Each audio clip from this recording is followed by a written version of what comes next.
nem em uma aula de treinamento a gente consegue esgotar esse tema. Então, a ideia é a gente focar nas atualizações mesmo.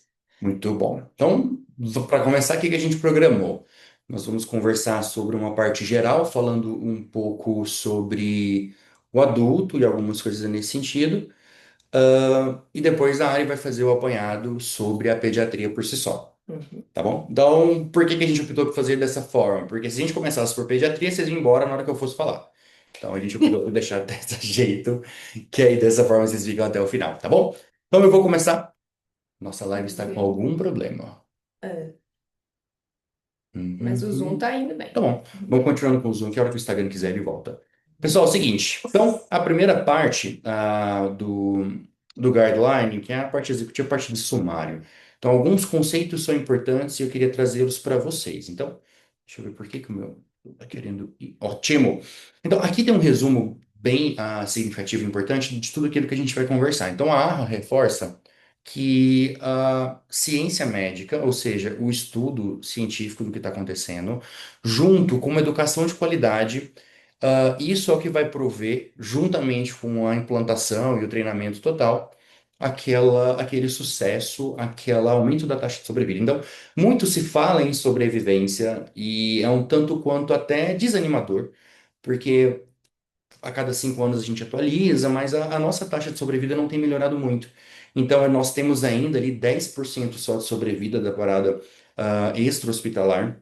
E quando a gente for falar um pouco mais detalhado, vai ver que a parte neurológica ainda é um pouco pior do que isso. Uhum. Então, em relação aos conceitos gerais, o que que nós temos aqui? Primeira coisa, a cadeia de sobrevivência. Então, nós temos 6 elos. Os 6 já são conversados desde 2020, então não tem novidade aqui.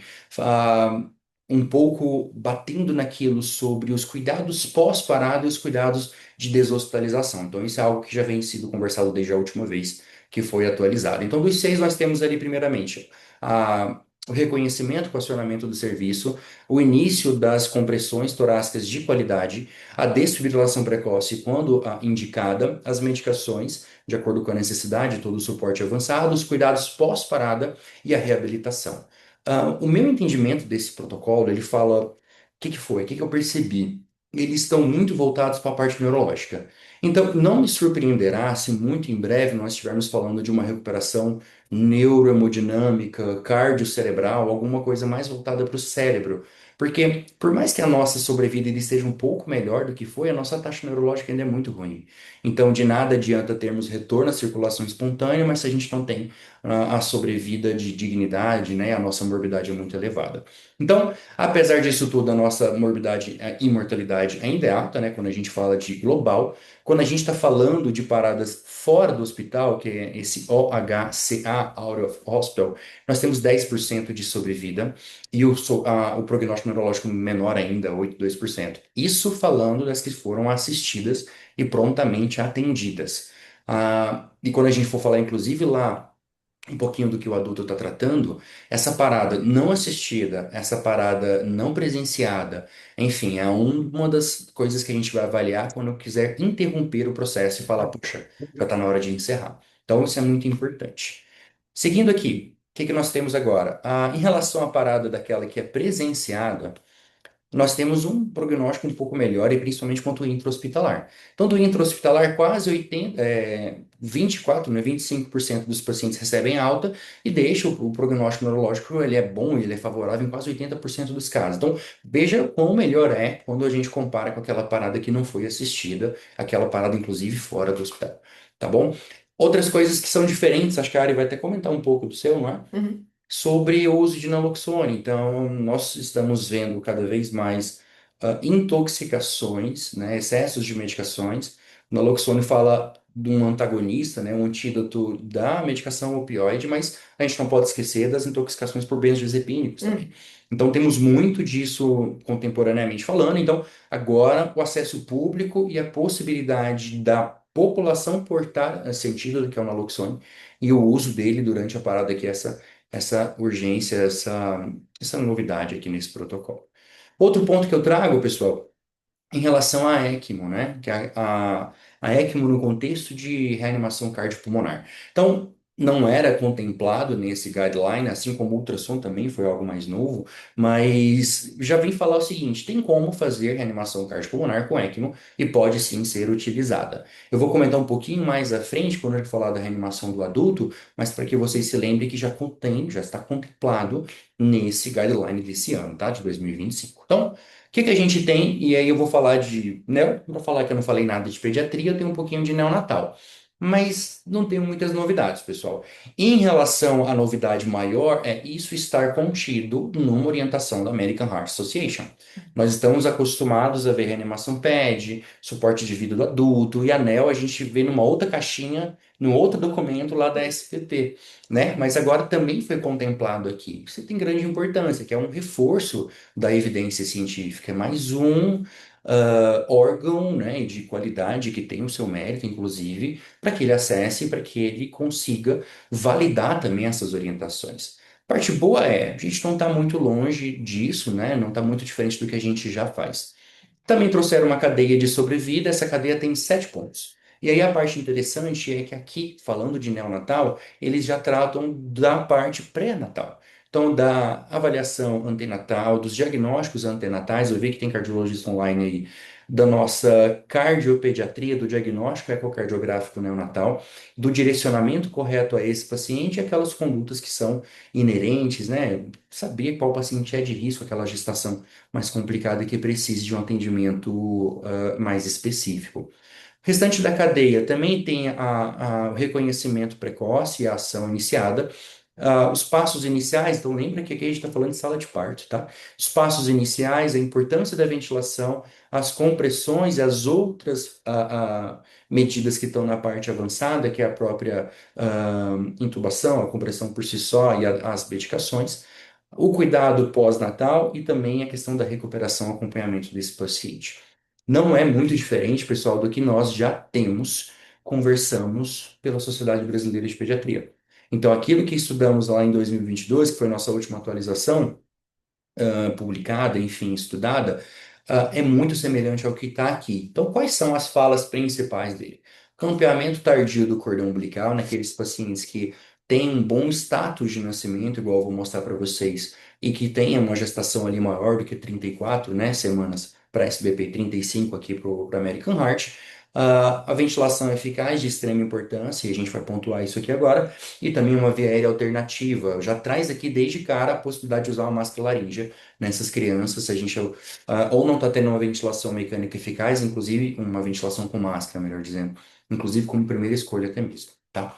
Então, como é que ficou essa avaliação, essa orientação do suporte neonatal? Primeira coisa, avaliação pré-natal. Vocês ouviram um gato? É que ele está fechado lá de fora. Quer participar? E ele está fazendo drama. Ele Hum. não é maltratado, ele é muito cuidado, ele é gordo, inclusive, mas ele está fazendo o drama dele, tá? Então, não repara. Ele chama Bento. Então, como é que Hum. funciona? Nós temos o acompanhamento, a avaliação pré-natal e o parto. Nascida a criança, a gente avalia a criança para a questão do cordão umbilical, se ele é precoce ou aquele campeamento tardio de 60 segundos, né? Quais são as questões? Quais são as perguntas? Gestação a termo, e o termo aqui, melhor dizendo, não é 37 semanas, né? A American Heart fala de 35 semanas e a SBP traz ali do maior de 34 semanas. O bom tônus muscular, se ele tem tônus em flexão, ou qual que é o tônus desse paciente, se ele tem uma respiração efetiva, né, ou se ele está chorando, que é uma demonstração de ventilação efetiva. Tudo isso estando certo, né, todas as respostas sendo sim, a gente vai deixar esse paciente, esse recém-nascido, em contato pele a pele com a mãe, e o clampeamento pode ser tardio, 60 segundos. Por que do clampeamento tardio, pessoal? Nós temos evidências, e a American Heart corrobora para isso, de melhores taxas hematimétricas na criança, apesar da maior taxa de icterícia, não é clinicamente significativa ou intercorrências, mas é um paciente com maior taxa de hemoglobina, enfim, menor taxa de transfusão a longo prazo, tá? Importante também, pessoal, se essa criança ela for muito pequena, esse menor de 35, menor de 34 semanas, o clampeamento ele é precoce. O clampeamento tardio, nesses casos, não tem uma melhora, enfim, a gente retarda aquilo que é de fato importante para ele. A American Heart fala também de ordenha de cordão. Uhum. Que a Negócio SBP não que a traz. SPP já não conversa mais disso, Uhum. né? Nós tivemos uma nossa conversa um tempo atrás, mas ela ainda fala disso. E ela fala com evidência que me deixou um pouco preocupado e incomodado, porque a evidência que ela traz fala de evidência neurológica, de asfixia neonatal. Então, por ela falar disso, né, poxa, será que vai valer a pena em algum momento uma nova diretriz SBP, às vezes discutir sobre isso, ao menos ter uma nota, né, falando disso. Beleza, se a gente tem alguma resposta negativa para essas perguntas iniciais, a gente vai para aqueles passos iniciais, para os cuidados iniciais. Aquece, posiciona, aspira, se necessário, e segue o paciente e reavalia. Na reavaliação, a gente tem duas coisas importantes para reavaliar, que é o padrão ventilatório, respira de modo eficaz, efetivo, ou está chorando, né? Mas a respiração e a frequência cardíaca. E aqui a gente vai determinar a criança que vai continuar, de fato, na reanimação por si só, ou aquela criança que a gente vai ter que ou voltar para o colo da mãe, ou então fazer um suporte ventilatório não invasivo, mas dando um pouco mais de atenção aqui, só para que vocês vejam que é muito semelhante à SBP, aquela criança que tem ou uma ventilação inadequada, um gasp, uma frequência mais baixa, ela vai para a ventilação com bolsa-válvula máscara, então que é a nossa VPP, que é o grande diferenciador, o grande modificador aqui de desfecho nessa situação neonatal, tá? Aqui ele já coloca o oxímetro de pulso, então a SBB traz uma observação ou outra em relação ao oxímetro quanto ao maior e menor de 34 semanas, mas aqui o oxímetro vai entrar nessa localização de cá. Segue o mesmo raciocínio, pessoal. Se eu estou ventilando o paciente a frequência é menor do que 100, eu tenho que pensar, depois de checar a minha técnica, se esse paciente ele merece uma via aérea definitiva. E aqui eu tenho a máscara laríngea como opção. Então, se eu estou ventilando, a técnica é efetiva, eu não estou conseguindo melhorar essa frequência cardíaca, eu posso entubar, eu posso passar a máscara laríngea, tá bom? A partir daqui, a frequência vai ditar o que eu vou fazer. Se eu tive que entubar o paciente, ou ele vai melhorar a minha frequência, e a gente vai ter uma resolução desse processo inicial, ou ele vai deteriorar.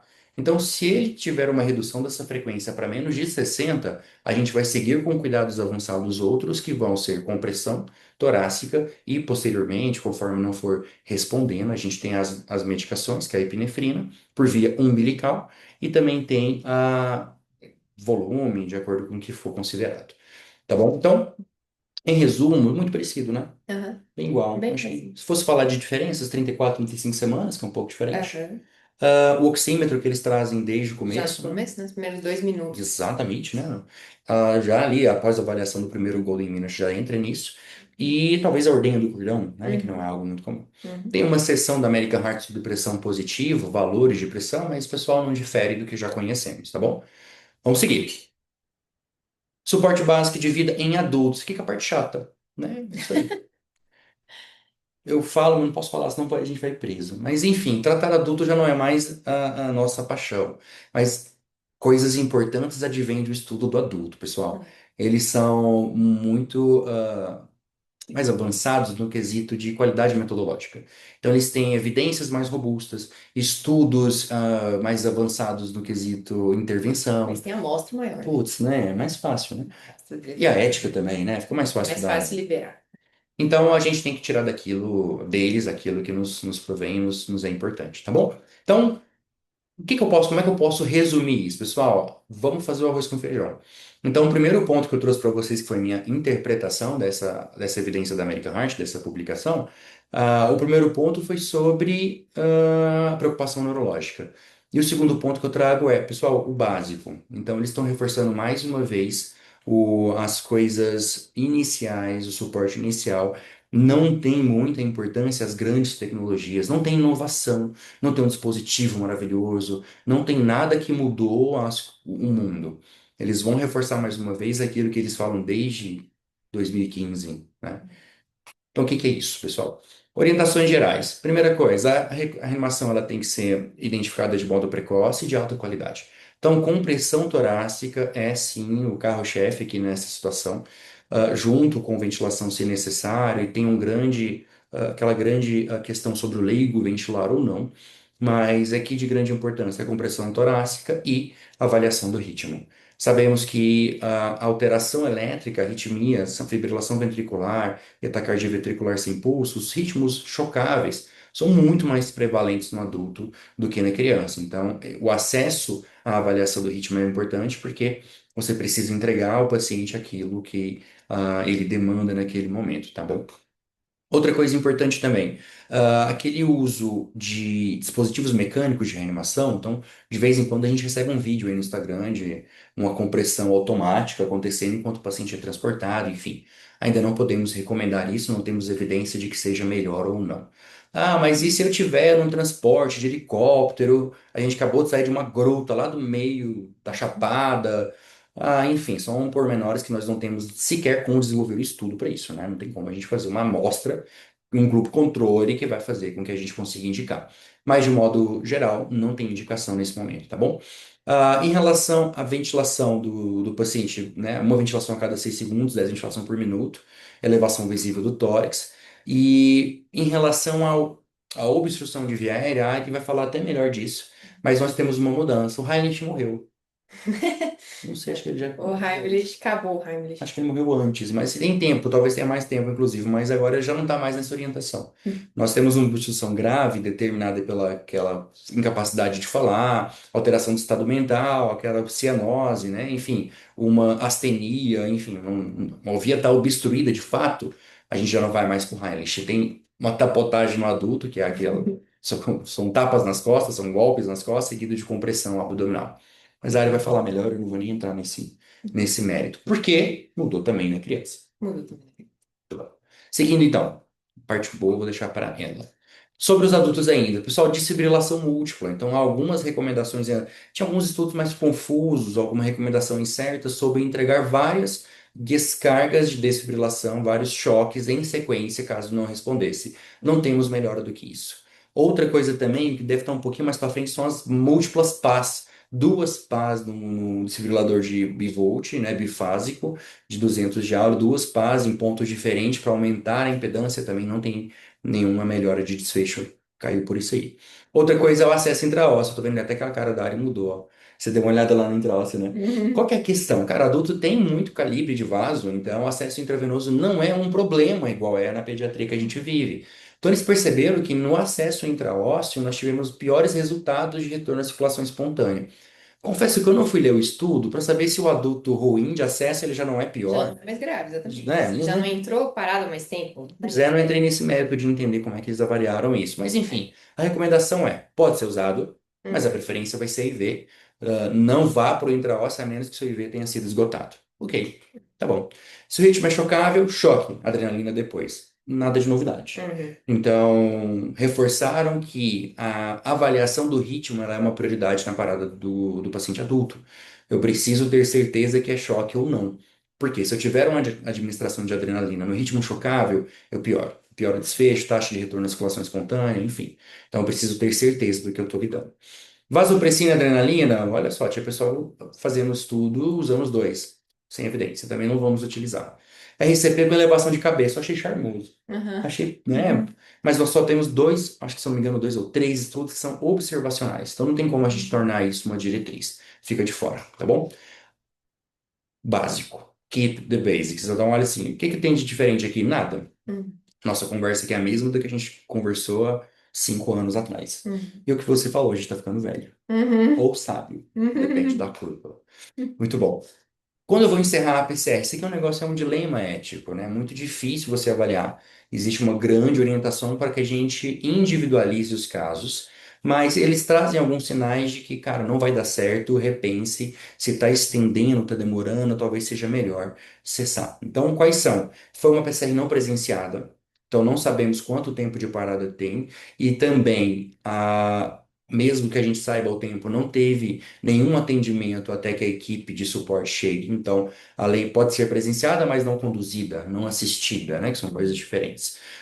Outra coisa, não teve nenhuma desfibrilação ou avaliação de ritmo e não teve em nenhum momento retorno à circulação espontânea. Então, não tem fórmula mágica. Não tem um número de minutos que eu vou reanimar ou não vou, mas se eu estou numa reanimação prolongada, eu tenho que levar isso em consideração. Se ela não foi presenciada, e se presenciada ou mesmo que presenciada, ela não foi assistida com manobras de reanimação, se é um paciente que não teve retorno à circulação espontânea em nenhum momento, ou é um ritmo que é um ritmo não chocável. Por quê? Ritmo não chocável é minoria, né? Uhum. Então são causas mais difíceis de serem revertidas, enfim. Então, outra orientação dos pacientes adultos. Olha só, achei isso aqui interessante. Então, olha só. Dona Francisca. Olha só, É, falando. alguém comentou. Alguém comentou. Pera. Olha só, olha que interessante. Quando a gente está falando de taquicardia de complexo largo, ele traz duas orientações. Ele fala primeiro assim, olha, taquicardia de complexo largo, se o paciente está instável, cardioverte. Ótimo, isso aí a gente já sabia, não tem nenhuma mudança, né? Instabilidade igual cardioversão, só tem um pulso, Uhum. não muda nada. Agora, se o paciente tem uma taquicardia de complexo largo, ele está estável, você pode sim fazer a cardioversão se aquelas primeiras manobras ou medidas elas falharam. Então a gente faz manobras vagais, faz a adenosina, nada disso faz o valsalva modificado, nada disso tá resolvendo, então você pode sim fazer a cardioversão elétrica. Achei legal. Então, por quê? O fluxograma anterior falava de controle de frequência. Olha aí, Fernando entrou, Fernandão Bastos, o mestre da cardiologia entrou. Agora eu não posso falar nada errado, que ele está aqui para ver.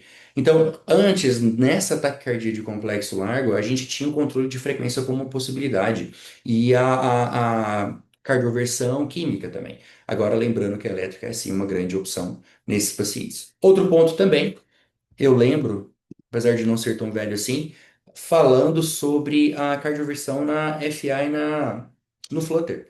É até algo que a gente conversava bastante com os residentes, que são arritmias ah, bem responsivas à cardioversão. Então, ah, nós tínhamos cargas menores. Então, conhecidamente e sabidamente, cargas menores para reversão. Mas agora a orientação é, pessoal, estudo grande, mais de 3.000 pacientes, uma meta-análise bonita, inclusive, falando o seguinte: 200 joules em Flutter e FA, mais de 90% de reversão. Olha só que interessante. E quando tinha uma carga diferente, uma carga menor do que esses 200 joules, esses pacientes ou eles deterioravam para uma taquicardia, uma arritmia em taquicardia de complexo largo, enfim, ou o próprio Flutter deteriorava para uma FA. Então, já que é para usar com 200 Java. Ok? Que mais eu trouxe? Cuidados pós-parada. É uma grande discussão do adulto. Comecei a minha conversa com vocês falando disso. Eles estão muito preocupados com o desfecho, de que adianta o paciente ter retorno à circulação se eu tenho um prognóstico neurológico muito ruim. Então, os cuidados pós-parada, a gente vai poder até extrapolar um pouco quando a gente for falar disso da pediatria, mas ele é muito racional. Então, fiz a minha reanimação. É importante, né, reforçando todo o básico das compressões de qualidade, ventilação efetiva, identificação das causas reversíveis, avaliação do ritmo com a entrega da desfibrilação quando indicado, enfim. E quando eu tenho esse retorno à circulação espontânea, eu vou para os cuidados pós-parada. Então, via aérea. Se a via aérea foi obtida lá ou não foi, eu tenho que ter uma via aérea definitiva. E com essa via aérea definitiva, eu vou objetivar uma saturação ali por volta de 90 a 98%. Então, ele fala da FiO2 de 100% inicial. A minha PaO2 é uma PaO2 normal, de 60 a 100 até 75 ele coloca, e a CO2 normal de 35 a 45. Então não existe orientação diferente do que manter a normalidade. A PAM acima de 65, maior ou igual, também é uma coisa que a gente já tem como padrão. E aqui eles trazem a preocupação neurológica, então a gente precisa avaliar precocemente. Eletroencefalo, até exame de imagem, como tomografia e ultrassonografia, podem ser necessários para que a gente efetive o diagnóstico auxiliar ou alguma outra coisa. Então, não existe orientação sobre tratamento de mioclonia de forma empírica, enfim, é para que a gente faça o diagnóstico de fato do que a gente tem de atividade elétrica cerebral ou de intercorrência cerebral. Além disso, pessoal, se as alterações elétricas são tão importantes, se eu tenho tanta alteração coronariana, enfim, eu preciso fazer toda a avaliação e diagnóstico dessa alteração também. Então, é um paciente que tem que passar pela angiocoronariografia ou angiografia coronária. Agora o gato está arranhando. Geografia coronária, e a sua avaliação neurológica. Então, sem sedação, a gente tem que entender se ele atende comandos ou não.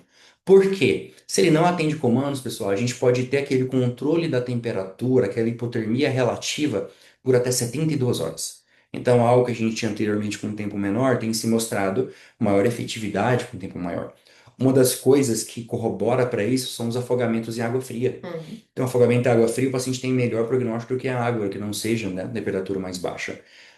O cuidado intensivo ele continua de modo contínuo, eletroencefalo, e a avaliação em relação ao prognóstico neurológico também, tá bom? Se o paciente ele atende comandos, aí a temperatura, né, a hipotermia terapêutica, ela já cai um pouco mais, a gente já não tem essa indicação nesse caso, tá bom?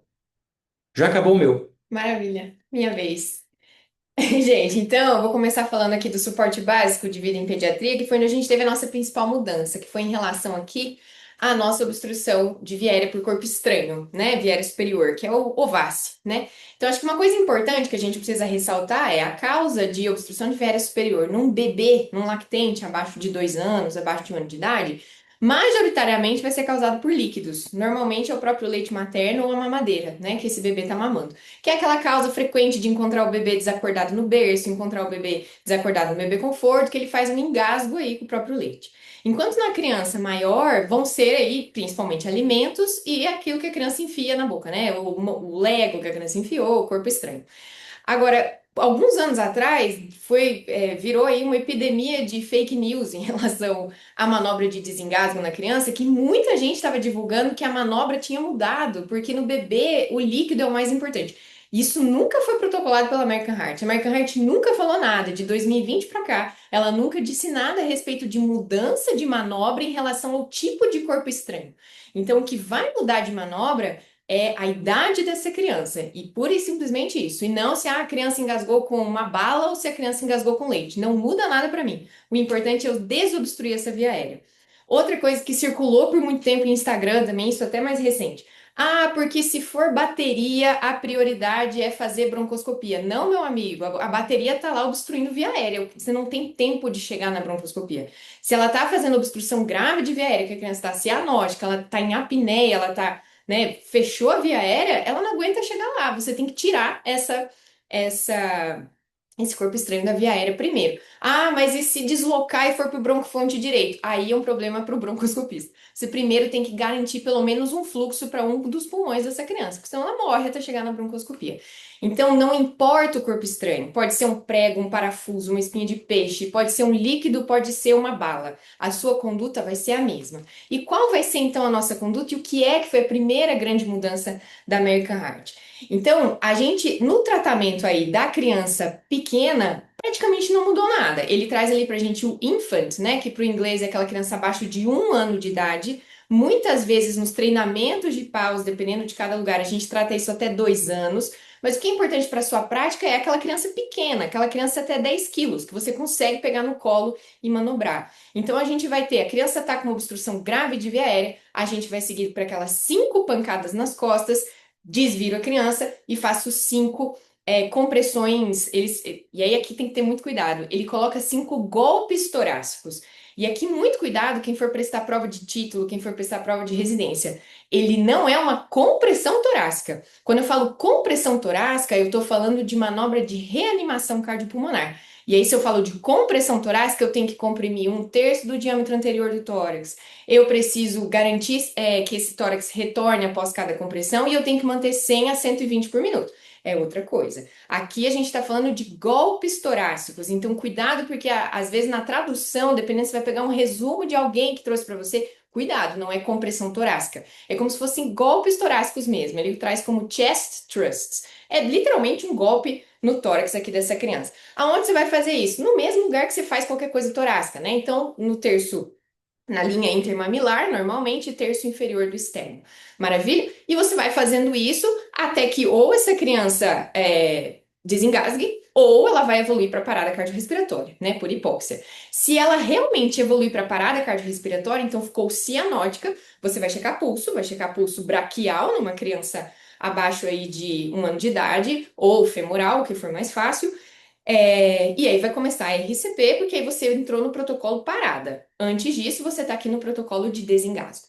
E uma coisa importante aqui que ele traz também, e muita gente está divulgando isso daí como mudança. Isso não é uma mudança. Ah, porque agora você só ventila se a via aérea estiver desobstruída. Não, não é isso que está escrito. O que a American Heart trouxe é, antes de você botar a máscara na boca do paciente e iniciar a ventilação, olhe para ver se não tem um objeto na boca. Porque se o objeto, a bala tá na boca, você já tira essa bala daí. Não faz sentido você empurrar a bala de volta para dentro. Agora, em nenhum momento ela tá dizendo não é para ventilar, porque não pode ventilar, não, você tem que ventilar. Ela parou. E em nenhum momento ele tá dizendo para você fazer varredura às cegas, enfiar o dedo lá na boca da criança e tentar tirar qualquer coisa. Não é isso que ela tá dizendo. Ela tá basicamente dizendo, antes de você botar o umbu na primeira vez na boca da criança, veja se não tem um corpo estranho lá dentro. Beleza? Maravilha. E aí, gente, então aqui reforçando, né? A gente vai fazer esses golpes torácicos, é golpe torácico, não é compressão torácica. E a gente não utiliza os dois dedos. Então, dois dedos, vocês vão ver que na compressão ele caiu por terra também. Graças a Deus. Que quem já fez reanimação, já comprimiu o tórax com dois dedos, sabe o quanto isso é ineficaz e cansativo. Eu falo para os meus alunos que é uma malhação de antebraço, porque isso aqui queima de um jeito, você não consegue fazer isso de forma efetiva. Cansa muito rápido, queima o antebraço. Então, graças a Deus, isso não existe mais. Como é que você vai fazer esses golpes aí no tórax? Então, você vai usar a tua região hipotenar aqui da mão, tá? Então, é com uma mão só, com sua mão dominante, você vai fazendo esses 5 golpes, tanto nas costas quanto no tórax. E aí, pessoal, lembrando, né? Compressão abdominal em menor de 1 ano, ela nunca existiu mesmo, né? A gente lembra que a gente falava Heimlich só acima de 1 ano, para facilitar a memória, né? A gente usava aquilo quando a criança ficar em pé, aí você faz o Heimlich, beleza. Por que que a gente não faz compressão abdominal em menor de 1 ano? Porque o fígado está muito exposto e a musculatura abdominal dessa criança é muito fraquinha. Então, a chance de você fazer uma laceração hepática é muito grande. Além de laceração de baço, intestino, por aí vai. O fígado é o mais exposto, mas você pode lacerar qualquer coisa. Então, a gente não faz compressão abdominal em menor de 1 ano, tá? Então, cuidado para não fazer confusão. E aí, pessoal, uma coisa importante. De onde veio, então, essa mudança grande aí, né? Por que que agora eu faço 5 compressões nas costas, né? 5 golpes nas costas, tanto da criança pequenininha quanto da criança maior? Por que que não existe mais o Heimlich, né? E por que que não existe mais só compressão torácica, que muita gente questionou também? Então, acho legal a gente saber de onde isso veio, porque muita gente gosta de falar assim, na American Heart tem que mudar alguma coisa a cada 5 anos para dizer que eles têm algum serviço. Não, a ideia é justamente dos últimos 5 anos, será que não teve algum estudo relevante que foi publicado que mostrou mudança de sobrevida ou que mostrou melhora de morbidade? E eles encontraram esse estudo. Então, teve um estudo que foi uma corte observacional, então veja o quão difícil é você fazer uma corte nesse nível de parada cardiorrespiratória, é muito difícil abordando, conseguiu encontrar aí 709 casos de pacientes com ovácie grave no ambiente extra-hospitalar. Então, por essa base de dados, eles conseguiram achar qual foi o corpo estranho, isso não entrou no escopo do estudo, mas conseguiram identificar qual que foi a primeira manobra realizada, seja por um leigo, seja por paramédico ou médico especializado. E aí eles foram atrás dos desfechos. O principal desfecho foi resolver o problema, desobstruir via aérea. E desfecho secundário foi se essas manobras causaram ou não alguma lesão e se esse paciente sobreviveu no final das contas. E aí, o que que é importante a gente ver aqui? Primeiro que esse estudo não foi só pediatra. Ele pegou desde criança de 1 mês de vida até 75 anos. Mas a gente teve uma porcentagem grande de crianças. Então veja que mais ou menos 40% da amostra foram crianças abaixo de 18 anos. Então veja, significativo assim, relevante, né, por assim dizer. 86% dos casos foram ováceas testemunhadas, então alguém viu essa pessoa engasgar, o que, consequentemente, agiliza o início da manobra. 78% estavam conscientes no momento do atendimento, e olha que interessante, 65% foram atendidos primeiro por leigos. Então, de novo, aquilo como é importante a gente educar a população da manobra correta, treinar a escola, treinar professor, treinar todo mundo, porque é importante o leigo saber fazer.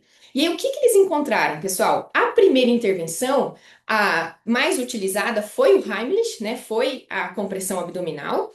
A segunda foram os golpes nas costas. E a terceira foram compressões torácicas. De novo, eu falando errado, não é compressão torácica, golpes torácicos, que ainda era muito utilizado em adulto, enfim, e principalmente em guideline europeu.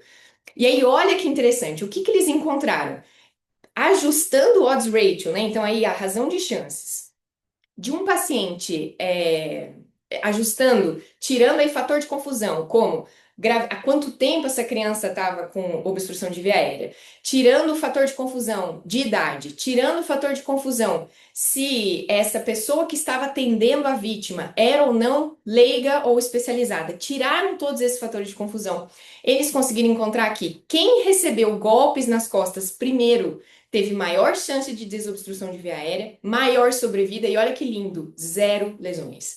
Então é baseado nesse estudo que a conduta mudou. Então, abominaram o Heimlich, tiraram o Heimlich porque ele praticamente não estava funcionando e colocaram o golpe nas costas associado com 5 compressões abdominais para facilitar a memória como se fosse 5 Heimlichzinhos. Então, 5 compressões abdominais. Você faz 5 golpes nas costas, 5 compressões abdominais. Não existe mais na pediatria Heimlich isolado, ok? E isso, por que que isso mudou tanto para pediatria quanto para adulto, como o Daniel falou? Porque o estudo envolveu uma amostra muito grande. Então, isso se aplicou tanto para crianças quanto para adultos. Então, é importante a gente saber disso para a gente saber da onde tirar essa mudança, né? Não é de vozes da cabeça, vem de evidência científica. Então, a principal mudança aqui foi no suporte básico de vida, que é essa mudança aí para desobstrução de via aérea. Então, quando a gente fala aqui de uma criança acima de 1 ano de idade, no suporte básico de vida, a gente vai começar com 5 golpes nas costas, depois 5 compressões abdominais, beleza? Segunda principal mudança, a técnica de massagem cardíaca na criança abaixo de 1 ano, que foi o que eu falei para vocês. Não existe mais aquela terrível compressão com 2 dedos. Então, assim, se alguém aqui já fez compressão com 2 dedos, sabe o quão difícil ela é, o quanto ela não funciona direito, dói o antebraço, é péssimo.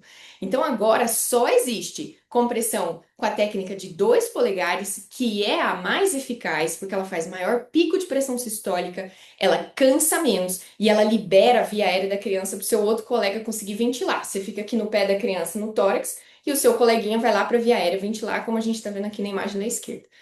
Estou sozinho, não consigo ficar ventilando boca a boca e vou pro pé da criança voltar a massagear. Volto lá para cima, volto aqui para baixo. Você fica interrompendo muito a compressão.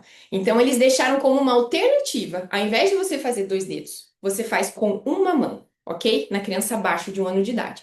Então, agora não existe mais 2 dedos. Se aparecer qualquer coisa em 2 dedos, em prova de qualquer coisa, ou alguém resolver falar 2 dedos, acabou. Não existe mais. Beleza? Então, essa foi a segunda grande mudança. Massagem cardíaca na criança acima de 1 ano de idade, né? Então, aí, na criança principalmente maior de 10 quilos, a gente vai manter a mesma técnica do adulto da criança grande, né? Então, a gente vai lá no terço inferior do tórax, vai utilizar habitualmente 2 mãos, e aí isso é importante lembrar, né? Na criança maior, vai depender muito do quão grande essa criança é e do tamanho do reanimador. Então, concordam comigo que se a gente tem, por exemplo, Daniel vai reanimar uma criança de 15 quilos, ele não precisa das 2 mãos. Agora eu vou reanimar um menino de 15 anos de idade, 70 quilos, eu não consigo reanimar ele com uma mão só. Então, o mais importante não é a quantidade de mãos, e sim a qualidade da sua compressão. Então, ela tem que ser 100 a 120 por minuto, deprimir um terço inferior do tórax, minimizar a pausa entre as interrupções. Então, isso não mudou nada, ok? Essa parte não mudou.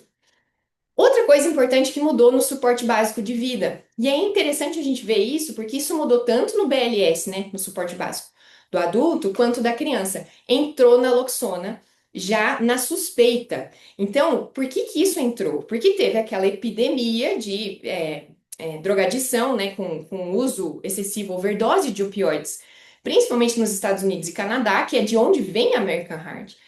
E a equipe de paramédicos conseguiu reduzir muito a mortalidade desses pacientes usando naloxona nasal. E foi a partir disso, a naloxona em 2020, ela já entra como ali uma coisa meio, ó, considere no suporte avançado de forma precoce, e agora ela entra já no suporte básico de vida. Então a ideia é que foi como o Daniel falou, a ideia é que no futuro a gente tenha leigos que tenham naloxona em casa, que tenham isso de forma mais acessível, para que se você atende um paciente, você acha ali que é uma overdose de opioide, você possa aí utilizar e ela tem várias vias que pode ser feita, né? Então, endovenoso, intraósseo, intramuscular, intranasal. Então, ela já entra aí na suspeita já no pré-hospitalar. Ah, mas criança pequena não intoxica por opioide. Intoxica sim. Porque se ela tiver um acesso a opioide em casa, a avó trata um câncer e usa codeína, e ela tomou toda a codeína da avó. Ela pode fazer overdose, sim. A adolescente que está sendo exposta aí a fentanil, né? A festa usa fentanil. A adolescente vai chegar com overdose de opioide. Então você tem que saber isso, tem que lembrar da naloxona de forma precoce, ok? O restante do suporte avançado de vida, gente, eu deixei esse slide em branco é para memorizar. Ele não mudou nada, tá? Tem muita gente aí fazendo vídeo, live, divulgando, a adrenalina mudou. A adrenalina não mudou. A dose continua a mesma e continua sendo precoce, no ritmo não chocável. Então, tem uma assistolia, a ESP, a adrenalina tem que ser precoce. E isso que a gente aqui está em maioria em pediatras, né? O pediatra já sabe disso, a criança para, a gente já está diluindo a dose da adrenalina, porque 90% das vezes vai precisar da adrenalina precoce porque o ritmo é não chocável. O que que mudou na escrita da American Heart? Antes ela trazia assim, A adrenalina precoce, quando administrada nos primeiros 5 minutos, melhorou muito a sobrevida e o prognóstico neurológico. Beleza. Agora ela trouxe, recomendamos adrenalina precoce nos primeiros 3 minutos. Na sua prática, isso muda alguma coisa? Não, porque nos primeiros 3 minutos, ou você está pegando a intraóssea, ou você está conseguindo organizar a tua equipe. O importante é você saber que a adrenalina tem que ser precoce. E aqui, gente, aqui é um extra meu, né, de treinar alunos há muito tempo para esse tema. Antes você tem que checar o ritmo, né? Pelo amor de Deus, não vai fazer adrenalina precoce na criança que está em FV, porque aí você degringola a FV dela para sempre. Então, é aquilo que o Daniel falou, assim como no adulto é importante checar o ritmo, na criança também é. Não é porque 90% das vezes ela para em ritmo não chocável que você não pode ser o azarado do plantão que vai pegar uma FV. Então, não faça adrenalina sem olhar o ritmo primeiro, ok? Então, primeiro olha o ritmo. Ah, é um ritmo não chocável mesmo. Beleza, adrenalina precoce. Ok? Então, isso é bastante importante. Essa foi a principal mudança, por assim dizer. Mas não mudou dose de adrenalina, não mudou o tempo entre as adrenalinas, nada disso mudou. Ok? E cuidados pós-PCR. Então, a gente não teve uma grande mudança de conduta, mas trouxeram aí algumas ponderações que eu achei muito relevantes. Ele traz a parte de cuidados pós-PCR, tem 60 páginas, é uma coisa imensa. Mas as coisas bem importantes que eu achei importante a gente ressaltar aqui. Se o paciente está comatoso pós-PCR, você precisa medir temperatura central. Então, você precisa de um termômetro esofágico. E aí, aqui, você precisa tratar febre agressivamente, você não vai tolerar febre, e você vai considerar fazer aí o que eles chamam como se fosse uma hipotermia. Não chega a ser uma hipotermia terapêutica, como é feito lá no neonatal, como é feito no adulto, mas é muito parecido. Então, em 2020, o que que a American Heart trazia? Ela trazia, considere hipotermia, né, temperaturas mais baixas, na criança com parada prolongada extra-hospitalar. Agora ela traz para todo mundo. Então, a criança está comatosa, ela pode ter ficado comatosa após 10 minutos de PCR, como ela pode estar comatosa após 45 minutos de afogamento. São cenários que o tempo para mim não muda. O que importa para mim é a clínica após PCR. Ela está comatosa, eu vou considerar aí hipotermia, né, por assim dizer. Lembrar que hipotermia não é um mar de rosas, né? Ela é cheia de efeitos colaterais. Então, o paciente pode sangrar, o paciente fica com hemodinâmico pior, você pode precisar de droga vasoativa só por causa da hipotermia. Então, também não é só resfriar o paciente e tomar um café, você vai ter que ficar em cima desse paciente aí por 5 dias. E lembrar que esse reaquecimento ele tem que ser controlado também. Então, se o seu hospital não tem o equipamento para isso, não tem protocolo para isso, equipe de enfermagem não está treinada para isso, não faça. Apenas garanta a normotermia. Então, isso é importante. Termômetro esofágico, para você garantir. Começou a subir essa temperatura, atingiu 37,5, trate essa febre para reduzir consumo de energia desse cérebro, ok?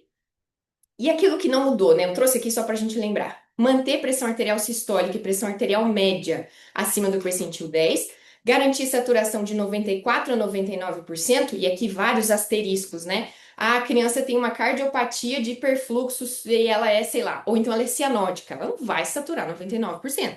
Então você vai individualizar caso a caso.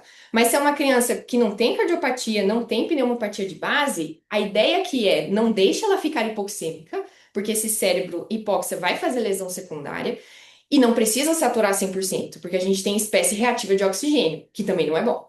Então a gente quer uma saturação adequada, 94, 99%. Percebam que ela é mais agressiva do que o adulto, que é 90 a 98, né? O adulto segura um pouquinho mais. Na criança a gente tolera saturações um pouquinho mais altas. Normoglicemia. Então, criança pós-parada que está na UTI tem que ter controle de glicemia. Então, mas ela vai ficar em jejum, tá? Então tem que ter controle de glicemia. Ah, não, mas a parada foi curta, eu vou reiniciar a dieta, o abdômen tá bom, mas ela tem que ter controle de glicemia, porque o teu problema não é abdômen, o problema é o cérebro que está sofrendo tanto com hipoglicemia quanto hiperosmolaridade por hiperglicemia. Então é normoglicemia. Isso é muito importante. E a neuroproteção. Então, essa parte é como o Daniel falou, o foco da American Heart tem sido cada vez mais o prognóstico neurológico. E na criança, se a gente for ver que essa criança vai ter uma expectativa de vida muito maior do que a do adulto, né? Essa criança parou com 5 anos de idade, ela tem a vida inteira pela frente. O adulto com 60 anos que parou, ele tem mais uma vida, mas é muito menor do que esse escopo que a gente está falando. Então, a neuroproteção é extremamente importante na pediatria. Então, cada vez mais reforçando a importância do eletroencefalograma contínuo. A gente sabe que ele é pouco disponível, a gente sabe que ele é difícil, Mas por que que você está fazendo um eletroencefalo contínuo, né? Você está procurando estado de mal não convulsivo. E aqui eu gosto de reforçar o seguinte: você não está procurando alentecimento difuso, você não está procurando silêncio cerebral, você não está procurando diagnóstico de morte encefálica. Aqui você está procurando especificamente estado de mal não convulsivo para neuroproteção. Prognóstico ele vai vir depois de 24, 48 horas. Então, cuidado com os afobados do plantão, né, que gostam de falar assim, não, essa criança tá muito grave, vai evoluir para MS. Você não sabe disso ainda, é muito cedo. E é claro, né, gente, se a criança tem crise convulsiva clínica, aí você tem que tratar, né? Você não vai ter dúvida. Ah, eu tô na dúvida se essa criança convulsionou ou não. Na dúvida você trata. Porque lembra, eu tenho um cérebro que já sofreu, que já tá com risco de lesão secundária, você imagina se ele convulsionar. Então, o risco de edema cerebral, de lesão estrutural, de isquemia é muito alto. Então, você vai tratar crise convulsiva agressivamente. A American Heart não traz nada sobre anticonvulsivante empírico, ela traz seja agressivo no tratamento clínico. Muitos protocolos hospitalares já trazem, né? No protocolo de neuroproteção, ele já traz lá benzodiazepina contínuo, fenitoína profilática, você pode fazer isso. O importante é você saber o que que a American Heart está dizendo. Ela está dizendo, se convulsionar, seja agressivo. Não fique esperando, vou fazer só uma midazolam dose baixa. Não, você entra com anticonvulsivante pé na porta, ok? E cuidado com o estabelecimento de prognóstico. Então, aqui acho que é bem importante, principalmente para quem lida com essa criança pós-parada, né? Uma coisa é o cara que está na emergência, que salvou a vida da criança, e agora é você que vai cuidar dessa criança e falar com esses pais. Então, a primeira coisa, ele é muito criterioso. Não estabeleça prognóstico baseado em um fator único, nem seja ele clínico ou seja ele de neuroimagem. Então, mas eu vou parar minha massagem porque a criança está midriática fixa. Ela vai estar midriática fixa mesmo. Não tem fluxo cerebral, ela vai estar midriática fixa. Esse não deve ser o seu critério de parar, né? Ele pode ser um dos critérios, mas ele não pode ser o único critério. Mas essa criança voltou da parada, ela tá comatosa, sem reflexo de tronco, ela não tosse, ela não vai ter mesmo. O cérebro dela ficou parado durante 20 minutos. Então ele é muito criterioso em dizer reflexo de tronco em qualquer momento pós-PCR não tem utilidade bem estabelecida. Então, basicamente, pare de olhar reflexo de tronco isoladamente para definir se isso é mau prognóstico ou não, né? Lembrando que aqui a aula não é de morte encefálica, a gente vai usar ele para critérios de morte encefálica, mas a ideia é que ele sozinho não é critério de prognóstico, ok? Lembrar que a avaliação da mesma coisa, força, tônus, reflexo tendíneo, também não vai te dizer praticamente nada. Pupila. Quando é que a pupila vai ter uma boa utilidade? E aí você vai gravar o seguinte: a criança voltou pós-parada, né? Eu tô com uma criança pós-parada. E a pupila tá boa nas primeiras 24 horas, isso é bom prognóstico. Então você pensa, a criança acabou de voltar e a pupila já tá isocórica e fotorreagente, maravilha, isso é bom prognóstico. Agora, tá midriático fixo, eu não valorizo isso. Então, ela tem um alto valor preditivo negativo para dizer assim, provavelmente não ficou sequela neurológica grave. Provavelmente.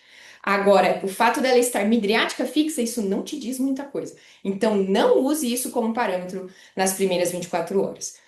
Quando que você pode começar a valorizar essa pupila? Quando ela permanece midriática fixa após 24, 72 horas, porque daí já deu muito tempo. Aí eu já espero que o nervo óptico fotomotor esteja voltando a perfundir. Se segue midriático fixo, a chance de isquemia persistente e de lesão irreversível é maior, ok? A gente fala muito disso, né? Para de olhar pupila na parada. Parem de olhar pupila parada. Para. Isso é importante. Glasgow, nas primeiras 24 horas, mesma coisa. Não é parâmetro. Ele vai te ajudar para definir se você vai fazer neuroproteção ou não, né? Quantas vezes você não viu criança que parou 10 minutos e volta querendo arrancar o tubo? A gente já viu isso.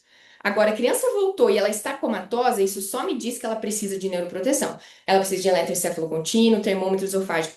Isso não me diz se ela vai ficar sequelada, se ela vai ficar em estado vegetativo persistente, se ela vai evoluir para morte encefálica ou não. Ele não é um bom parâmetro nas primeiras 24 horas, certo? Para prognóstico. E tomografia de crânio, quando é que a gente vai valorizar ela? Quando ela vier alterada nas primeiras 48 horas. Porque aí, veja, se eu já tenho um sinal de lesão cerebral por isquemia nas primeiras 48 horas, cara, tem isquemia.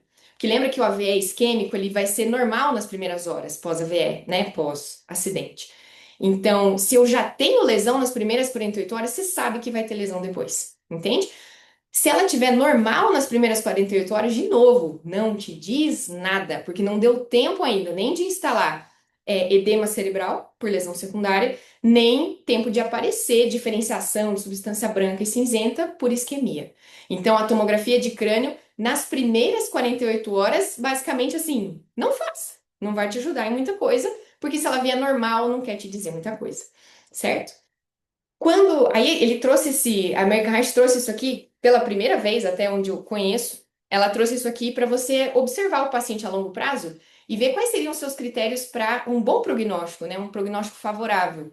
Então, como a gente falou, a presença de reflexo pupilar nas primeiras 12 horas, 24 horas, um lactato baixo nas primeiras 12 horas, isso também é bom prognóstico. A presença de um eletroencefalograma mostrando alguma atividade nas primeiras 6 a 24 horas. E aí, claro, né, lá na frente, ela traz, ó, lá depois do quarto dia, então pós 72 horas, uma ressonância magnética de crânio normal. Então, veja, não é para fazer ressonância nas primeiras 24 horas, muito cedo. Então, pelo menos 72 horas. Então, esses são os nossos fatores de bom prognóstico. Cuidado para não achar que o inverso disso vai ser necessariamente mau prognóstico, né? Porque a gente viu ali que pupila, por exemplo, não é o caso. E aí ela traz os fatores que não podem ser utilizados de forma isolada, mas você vai montando um quebra-cabecinha para ver se esse paciente tem critério ou não de mau prognóstico. Então não é baseado num desses que você vai falar com a família. Não é baseado em um desses que você vai limitar suporte. Mas você juntando vários desses, você já começa a falar, eita, o prognóstico tá ruim. Então, por exemplo, uma criança que nas primeiras 24 e 48 horas a tomografia já mostra isquemia, um paciente com estado de mal convulsivo, claro. Um paciente que já passou 42, 48, 72 horas e a pupila segue midriática fixa. Então, aí você já tem mais fatores para te mostrar mau prognóstico, certo? E aí, pessoal, para finalizar, achei bem legal que eles trouxeram, inclusive, tanto da parte de adulto quanto da parte pediátrica, uma sessão só de ética, que não tinha isso antes na American Heart. E aí, claro, né, na ética a gente vai ter um monte de discussões, né, que fica aquele discute, discute e não chega numa conduta final, porque não vai ter uma receita de bolo.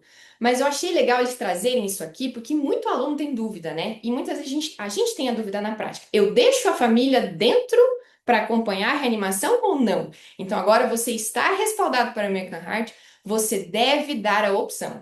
Ela não precisa obrigatoriamente ficar, assim como ela não precisa obrigatoriamente sair. Ela tem que receber essa opção. E aí, claro, né? Canadá e Estados Unidos, um cenário ideal que tem equipe para isso. Idealmente, se você tem uma equipe para isso, uma pessoa da equipe tem que ficar só para dar suporte para a família. Então, seja para dar conforto, para explicar, para tirar as dúvidas, para ir dar suporte para essa família. A gente sabe que na prática isso é muito difícil, mas se você tiver, lembre de designar alguém da sua equipe para ficar, ó, fulano, você vai ficar com a família, certo? E aí, uma coisa importante, que isso é importante, né, a gente tem diversos cenários, né, famílias e famílias. Se você percebe que essa família está causando prejuízo à qualidade da sua reanimação, então está colocando sua equipe em risco, não está deixando sua equipe trabalhar, está se enfiando no meio, tá, enfim, aí você tem que tirar. E aí é uma questão de ética médica, né? A tua prioridade é o paciente. A gente vai acolher a família, acolher o sofrimento, sim, mas a tua prioridade é garantir uma reanimação adequada para esse paciente. Se a família está colocando em risco essa reanimação, seja pelo sofrimento, seja lá o que for, a sua prioridade é o paciente. Aí você está respaldado pela American Heart a tirar essa família. Então, acho que isso é uma coisa importante, tanto para medicina defensiva, né, que hoje em dia a gente precisa dela, quanto para você saber. Isso está respaldado em protocolo de grandes instituições. Então, eu acho que agora não é para mais ter dúvida. Então, as mensagens finais, né, pra gente levar pra casa, que acho que é o mais importante. A gente fala, fala, fala, e aí você fica, meu Deus, o que que é o mais importante mesmo? O mais importante são esses quatro. Então, abaixo de 1 ano de idade, não se reanima mais com 2 dedos, ou você faz com 2 polegares, que é a técnica ideal, ou, se você estiver sozinho, uma mão só. Obstrução de viária superior por corpo estranho, né? Numa criança maior de 1 ano, não existe mais Heimlich isolado. Você vai fazer 5 golpes nas costas, 5 compressões abdominais, como se fossem 5 Heimlichzinhos, né? Não existe mais um Heimlich só.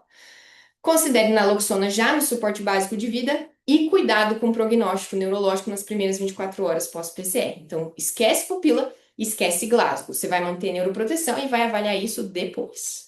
Beleza? Perfeito. Dois pontos que a gente não entrou por conta até do tempo, mas enfim, a ECMO na parada tem agora seu local como recomendação, é uma possibilidade de uso, mas tem, enfim, toda aquela avaliação sobre tempo, recursos e também a questão de disponibilidade local. E o outro ponto é o ultrassom. Pela primeira vez, o ultrassom, nosso querido e amado ultrassom, ele está contido na orientação da American Heart. Então, também tem suas funções específicas e ele não deve, em detrimento, em momento algum, piorar ou atrapalhar as compressões, tá? Então, eu acho que vocês, quase uma hora, né, puderam perceber que a gente tem ali no cantinho da página um QR Code. Daqui a Uhum. pouco a gente nem explicou o que era, Nem né? explicou qualquer coisa. Muito bom. Pessoal, é o seguinte, então nasceu dessa vontade de ensinar, dessa capacidade que Deus nos deu de sintetizar informações, pegar um compêndio de 80 páginas, igual a Ari fez, e transformar isso em uma conversa rápida, que nasceu a vontade da gente ensinar pessoas que, iguais a gente, que trabalham nesse ciclo, nesse meio de terapia intensiva, que tem esse desejo de aprender e aprender com evidência, né? É tão bom quando você tem alguma coisa que possa mudar a sua prática. Então, a partir daí nasceu o Intensipedia, né? Uhum. Então, vocês podem acessar o QR Code. Nós começamos agora, de modo oficial, as nossas inscrições abertas. O lançamento por si só ainda não é hoje. Nós vamos começar uma fase de pré-inscrição, né? Nós temos um limite de número de acompanhandos, mas é para que vocês saibam, né? Nós construímos um tipo de mentoria, você chamaria? Se fosse Treinamento muito de avançado, né? um Mentoria fica uma coisa meio. coach. É, não tem nada de coach, gente. Exatamente. Então, nós construímos um programa de mais de 70 encontros. Vai acontecer de modo a 2 semanas, 2 vezes por semana e tem uma metodologia própria. Criamos maneiras de ficar menos maçante, Uhum. né? Então, temos dinâmica semanal, dinâmica mensal, junto, onde ao longo de 10 meses a gente consiga entregar todo esse conteúdo de modo bem digerida, com muitos modos de aprendizado e de memorização também. Então, tá aí o QR Code.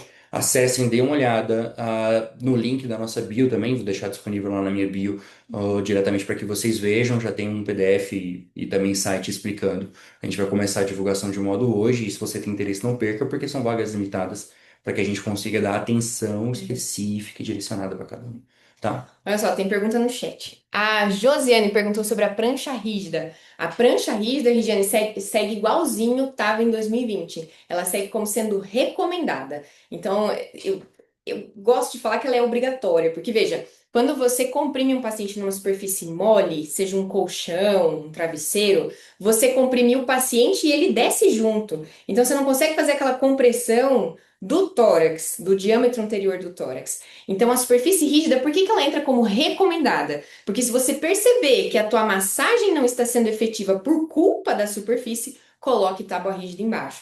Então, você vai ver assim que cada hospital vai ter o seu protocolo. Na imensa maioria das vezes, a prancha rígida vai ser obrigatória. Porque você não consegue fazer compressão adequada sem prancha rígida. Mas cuidado se você estiver indo fazer prova, prova de título, prova de residência. Se a prova colocar como obrigatória, você anula a questão. Porque a American Heart traz como altamente recomendada, ela não traz como obrigatória, certo? Né? Na sua prática, coloque prancha rígida, nada muito. Mas para questões de, né, nomenclatura, cuidado com isso. Excelente. Luiz está perguntando os Ah, tópicos do treinamento. Eu vou passar aqui o slide. A gente deixou de só tirar o áudio para que não atrapalhe a nossa isso. conversa, tá? Então, muito bom. Olha só, são mais de 70 pontos que nós elencamos de acordo com prática médica, de acordo com provas também anteriores. A área tem grande experiência de treinamento, eu também já faço esse treinamento. Então, nós elencamos. Eu sou intensivista pediátrico, minha área de atuação principal que eu mais gosto é o cardio-intensivismo pediátrico e tenho uma proficiência em ultrassom, né? Um pouquinho disso. É. Não, é a mesma coisa. Eu, intensivista pediátrica, também trabalho só com UTI pediátrica hoje em dia. Eu acho que um diferencial, acho que os dois diferenciais aqui desse treinamento, eu diria que são a primeira, a gente tem aulas base, que é aquela aula que a gente vai explicar fisiologia cardiovascular. E essa aula vai ficar gravada. Todas as aulas vão ficar gravadas, mas ela fica lá para você assistir antes do módulo.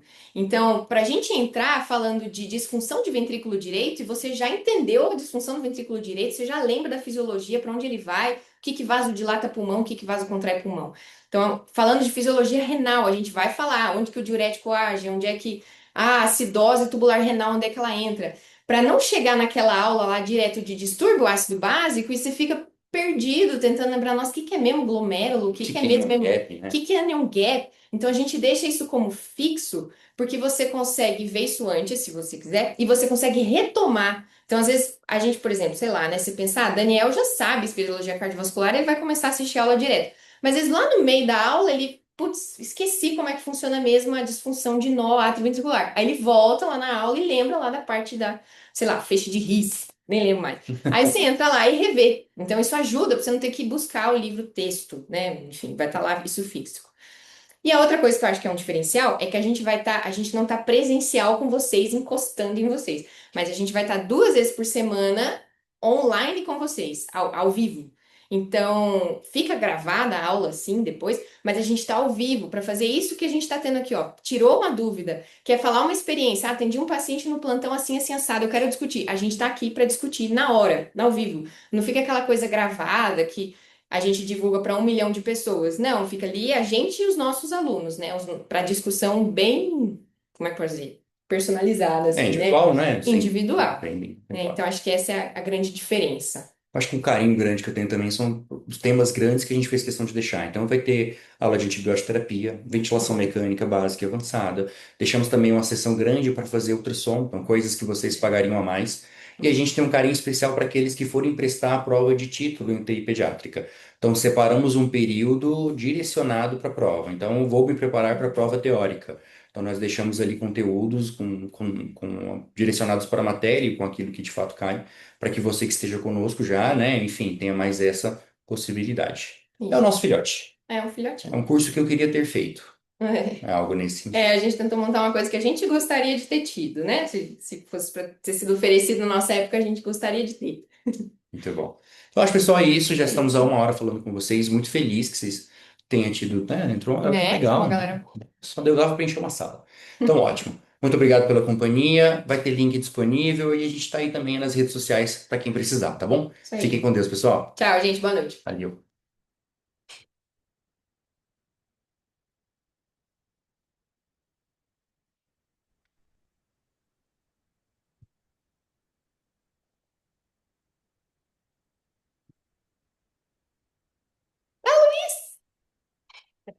Vocês estão aqui ainda. Prazer em conhecê-lo, Daniel. Prazer, Luiz. Tudo bem? Luiz, meu chefe dos super-heróis. Ah, legal. Eu gostei Os bonequinhos. dos teus action figures, por favor. Muito Ai, obrigado. desculpa, desculpa. Muito obrigado. Eu já melhorei, que eu falava. Antes eu falava brinquedos, agora eu já falo bonecos. É Melhorei. bonequinho. É, tipo isso. Já dá melhor, já dá melhor. Não, mas sensacional. Pessoal,